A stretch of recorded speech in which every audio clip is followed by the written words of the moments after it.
The debate यानी विचार विमर्श में आपका स्वागत है। नमस्कार।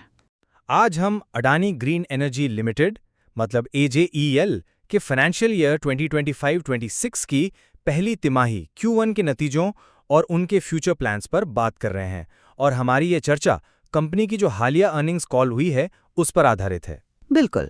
और इस कॉल में कंपनी ने कई महत्वपूर्ण उपलब्धियां गिनाई हैं, जैसे रिकॉर्ड कैपेसिटी एडिशन, मजबूत वित्तीय प्रदर्शन और काफ़ी एम्बिशियस विस्तार योजनाएं। तो ये आंकड़े एक तरह से भारत के जो क्लीन एनर्जी लक्ष्य हैं उनकी तरफ एक मजबूत कदम दिखाते हैं। हाँ, आंकड़े तो निश्चित तौर पर बहुत प्रभावशाली हैं, इसमें कोई शक नहीं। लेकिन क्या ये पूरी कहानी बयान करते हैं? मेरा मानना है कि इन उपलब्धियों के साथ कुछ अंदरूनी चुनौतियां और थोड़ी अनिश्चितताएं भी जुड़ी हुई हैं जिन पर ध्यान देना जरूरी है। तो आज हमारे विचार विमर्श का जो सेंट्रल सवाल है वो यही है, क्या अडानी ग्रीन एनर्जी लिमिटेड का हालिया प्रदर्शन और उनकी जो भविष्य की योजनाएं हैं वो सस्टेनेबल ग्रोथ और लीडरशिप की एक बिल्कुल साफ तस्वीर पेश करती हैं? मेरा पक्ष ये है कि कंपनी की जो असाधारण वृद्धि है, ऑपरेशनल एक्सीलेंस है और जो क्लियर विजन है भविष्य का, वो उसे मजबूती से स्थापित करता है। और मैं इस दृष्टिकोण को थोड़ा चैलेंज करूंगी।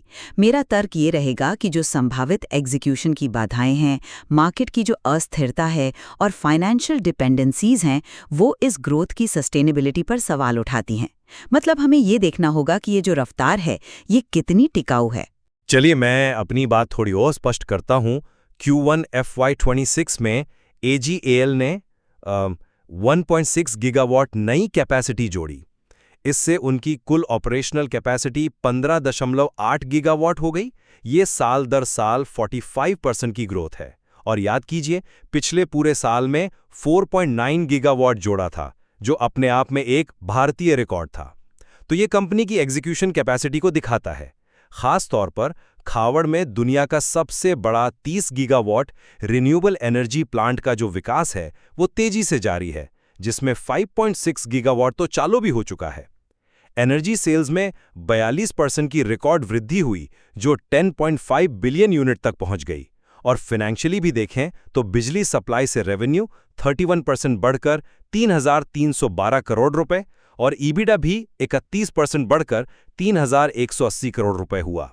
और इससे भी महत्वपूर्ण बात, 92.8% का इंडस्ट्री लीडिंग ईबिडा मार्जिन और 25% की कैश प्रॉफिट वृद्धि, ये कुशल संचालन और फाइनेंशियल हेल्थ का पक्का सबूत है।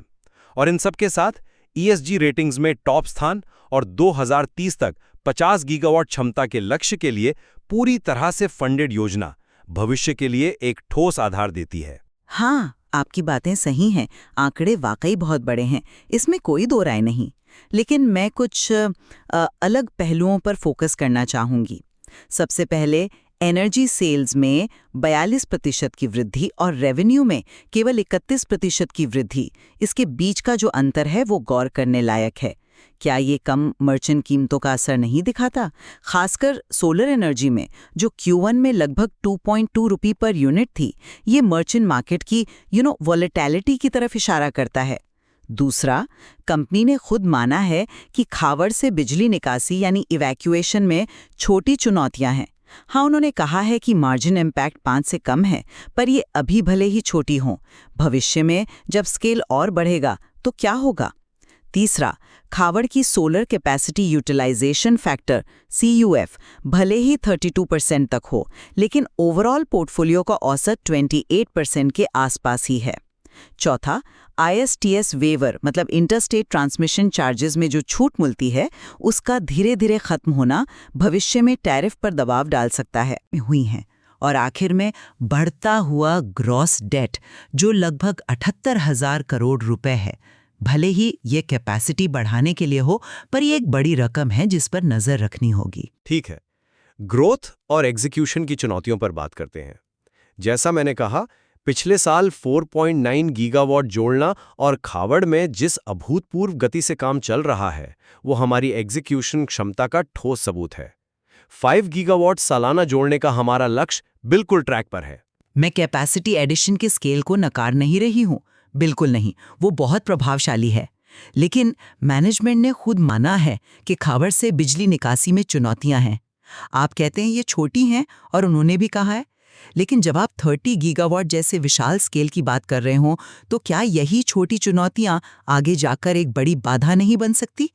खासकर तब जब ट्रांसमिशन इंफ्रास्ट्रक्चर का विकास प्रोडक्शन कैपेसिटी के साथ कदम से कदम मिलाकर न चले।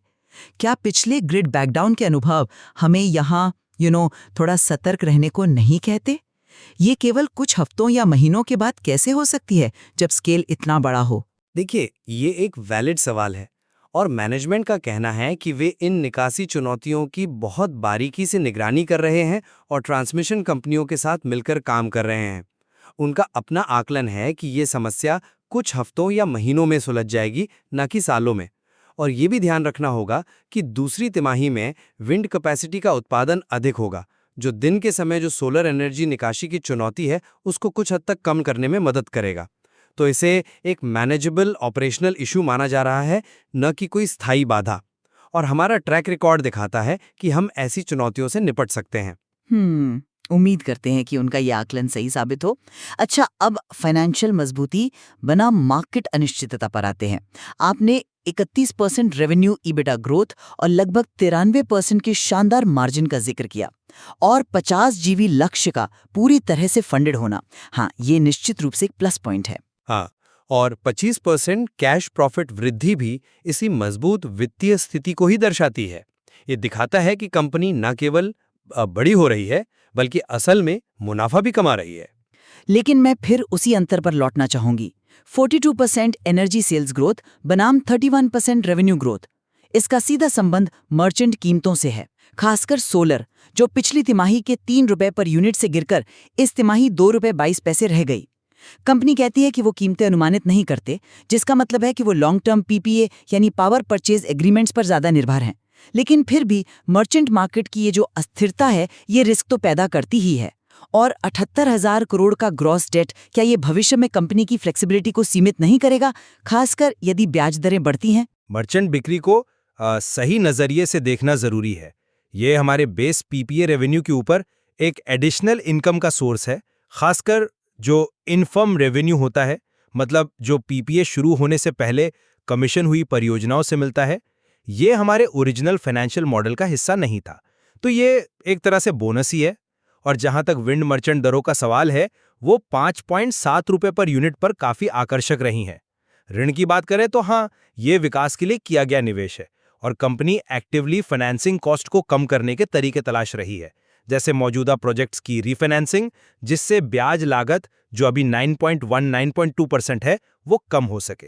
तो डेट मैनेजमेंट हमारी स्ट्रेटजी का एक महत्वपूर्ण हिस्सा है। एडिशनल लाभ कहना ठीक है, लेकिन अगर यही अस्थिर आय स्रोत रेवेन्यू ग्रोथ रेट को सेल्स ग्रोथ रेट से नीचे खींच रहा है, तो ये कंपनी के ओवरऑल फाइनेंशियल परफॉर्मेंस की धारणा को तो प्रभावित करता ही है। खैर, अब ऑपरेशनल एक्सीलेंस और जो संभावित मुद्दे हैं उन पर आते हैं। आपने इंडस्ट्री के बेस्ट विंड CUF 42.5% का उल्लेख किया, जो वाकई सराहनीय है। बिल्कुल, और ये हमारे द्वारा खावड़ और राजस्थान जैसे जो हाई रिसोर्स वाले स्थान हैं, उनके स्ट्रेटेजिक सिलेक्शन का नतीजा है।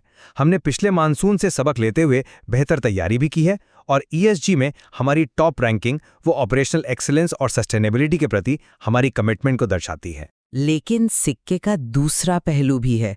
ओवरऑल सोलर CUF लगभग 28% है, जो खावड़ की हाई कैपेसिटी से काफ़ी कम है। ये पोर्टफोलियो मिक्स के प्रभाव को दिखाता है। मॉनसून का वास्तविक प्रभाव क्या होगा, बेहतर तैयारी के दावों के बावजूद वो अभी पूरी तरह सामने आना बाकी है। लेबर उपलब्धता एक और मुद्दा हो सकता है। हालांकि AGL दावा कर रहा है कि खावड़ में लंबे समय तक काम मिलने और बेहतर सुविधाओं के कारण कोई समस्या नहीं है, पर यह एक ऐसा एरिया है जहां इंडस्ट्री में दूसरों को चुनौतियों का सामना करना पड़ा है। और भविष्य में DCR यानी डोमेस्टिक कंटेंट रिक्वायरमेंट वाली जो सेल हैं, उनकी एफिशिएंसी एक चिंता का विषय बन सकती है, भले ही AGL अभी इनका उपयोग नहीं कर रहा हो। पर देखिए, मैनेजमेंट ने बहुत स्पष्ट रूप से बताया है कि खावड़ में 5 साल का सुनिश्चित काम है, एक्सीलेंट लेबर कॉलोनी है, मेडिकल सुविधाएं हैं और कर्मचारियों के साथ वो पार्टनर जैसा व्यवहार करते हैं। इस वजह से उन्हें कोई समस्या नहीं आ रही है। वो इसे अपनी तेज एग्जीक्यूशन स्पीड का एक प्रमुख कारण मानते हैं। और DCR सेल की बात तो अभी अप्रासंगिक है, क्योंकि हमारी वर्तमान या जो निर्माणाधीन परियोजनाएं हैं उनमें उनका उपयोग नहीं हो रहा है। जब जरूरत होगी तो सबसे कुशल तकनीक का ही चयन किया जाएगा। ठीक है, भविष्य की रणनीति और अवसरों पर आते हैं। आपने पीपीए लॉक-इन का जिक्र किया, जो निश्चित रूप से एक मजबूत पक्ष है और ये कस्टमर रिटेंशन का भी अच्छा संकेत है। हाँ, हमारी कुल 36.5 GW कैपेसिटी जो ऑपरेशनल है प्लस निर्माणाधीन प्लस जीती हुई में से लगभग 31.5 GW सुरक्षित पीपीए के तहत है। ये एक बहुत मजबूत ऑर्डर बुक है। हमारी बोली लगाने की रणनीति भी सिलेक्टिव है। हम हर टेंडर के पीछे नहीं भागते, बल्कि केवल उन्हीं पर ध्यान केंद्रित करते हैं जो आकर्षक रिटर्न देते हों। भविष्य के लिए डेटा सेंटर से बढ़ती मांग एक बहुत बड़ा अवसर है और हमारी योजना है कि फाइनेंशियल ईयर 2030 तक अपनी क्षमता का लगभग 25% इस सेगमेंट को समर्पित करें। बैटरी स्टोरेज BESS पर भी हमारा मूल्यांकन जारी है और जल्द ही ठोस योजनाएं सामने आएंगी। पीपीएस सिक्योरिटी अच्छी बात है, लेकिन कुछ भविष्य की अनिश्चितताएं भी हैं जिन पर ध्यान देना होगा। ISTS वेवर का धीरे धीरे हटना लंबी अवधि में टैरिफ कॉम्पिटिटिवनेस को कैसे प्रभावित करेगा। मर्चेंट एक्सपोजर जो लगभग 5 गीगावाट शुद्ध मर्चेंट प्लस CNI है, वो तो प्राइस वॉलेटिलिटी के अधीन रहेगा ही। आंध्र प्रदेश में कुछ PSP यानी पम्प्ड स्टोरेज प्रोजेक्ट्स के रद्द होने की खबरें थी। हालांकि AGL कहता है कि उनके 5 गीगावाट लक्ष्य पर असर नहीं है। पर क्या ये पॉलिसी अनिश्चितता का संकेत हो सकता है? और BES पर मूल्यांकन जारी है कहना शायद काफी नहीं है, खासकर जब आपके कॉम्पिटिटर्स ठोस कदम उठा रहे हों। एक क्लियर स्ट्रैटेजी और टाइमलाइन की कमी महसूस होती है। PSP रद्दीकरण के मुद्दे पर मैनेजमेंट ने स्पष्ट किया कि वो केवल शुरुआती मूल्यांकन थे और उनके घोषित 5 गीगावाट के लक्ष्य पर कोई प्रभाव नहीं पड़ा है, जो पूरी तरह से चिन्हित परियोजनाओं पर आधारित है। BESS पर रणनीति मौजूद है और सही समय पर इसका खुलासा किया जाएगा। अदानी समूह अपनी योजनाओं को तेजी से लागू करने के लिए जाना जाता है। डेटा सेंटर की मांग को पूरा करने के लिए हम पूरी तरह तैयार हैं, चाहे वो लॉन्ग टर्म कॉन्ट्रैक्ट हो या स्पॉट मार्केट। ISTS वेवर का प्रभाव मैनेजेबल होगा क्योंकि यह सभी पर लागू होगा और नए टैरिफ में इसका ध्यान रखा जाएगा। ये देखना होगा कि ये योजनाएं, खासकर BESS और डेटा सेंटर सप्लाई वाली, कितनी जल्दी और कितनी प्रभावी ढंग से लागू होती हैं, और ISTS वेवर का वास्तविक प्रभाव आखिर क्या रहता है। प्रभावशाली आंकड़े पेश किए हैं, बल्कि अपनी एग्जीक्यूशन क्षमता, मजबूत फाइनेंशियल मैनेजमेंट और भविष्य के लिए एक स्पष्ट, महत्वाकांक्षी और सबसे जरूरी फंडेड योजना 50 गीगावाट का प्रदर्शन किया है। खावड़ जैसी मेगा परियोजनाओं में तेज प्रगति और ESG लीडरशिप इसे भारत के स्वच्छ ऊर्जा परिवर्तन में एक निर्विवाद अगुवा बनाते हैं। हाँ, चुनौतियां हैं, लेकिन मैनेजमेंट उनसे अवगत है और उनसे निपटने के लिए पूरी तरह से सुसज्जित है। ये कंपनी के पक्ष में एक मजबूत मामला पेश करता है। और मेरा निष्कर्ष ये है कि उपलब्धियां निस्संदेह बहुत बड़ी हैं, पर अगर हम थोड़ा गहराई में देखें तो महत्वपूर्ण सवाल बने रहते हैं। मर्चेंट मार्केट की अस्थिरता, बड़े पैमाने पर बिजली निकासी की संभावित चुनौतियां, बढ़ता हुआ डेट लेवल और भविष्य की रणनीतियों जैसे BESS पर और ज्यादा स्पष्टता की आवश्यकता, ये ऐसे मुद्दे हैं जिस पर निवेशकों और ऑब्जर्वर्स को ध्यान देना होगा। कंपनी की विस्तार योजनाओं की सफलता काफी हद तक इन अनिश्चितताओं और बाहरी फैक्टर्स के प्रभावी प्रबंधन पर निर्भर करेगी। तो ये एक मिक्स्ड बैग है जिसमें अवसर और जोखिम दोनों शामिल हैं। निश्चित रूप से यह एक जटिल और बहुत डायनामिक क्षेत्र है। अदानी ग्रीन एनर्जी की यात्रा भारत के रिन्यूएबल एनर्जी लक्ष्यों के लिए बहुत महत्वपूर्ण है। आज की चर्चा से यह तो स्पष्ट है कि कंपनी बड़े पैमाने पर क्रियान्वयन कर रही है। हाँ, और साथ ही इस महत्वाकांक्षी रास्ते पर ऑपरेशनल, फाइनेंशियल और मार्केट से जुड़े कई पेच मौजूद हैं, जिनका सावधानीपूर्वक मूल्यांकन जरूरी है। अलग-अलग दृष्टिकोणों से इस मुद्दे को देखने से हमें इसकी गहरी और शायद अधिक संतुलित समझ मिलती है। आगे क्या होता है, इस पर हमारी नजर बनी रहेगी। द डिबेट विचार विमर्श में शामिल होने के लिए धन्यवाद।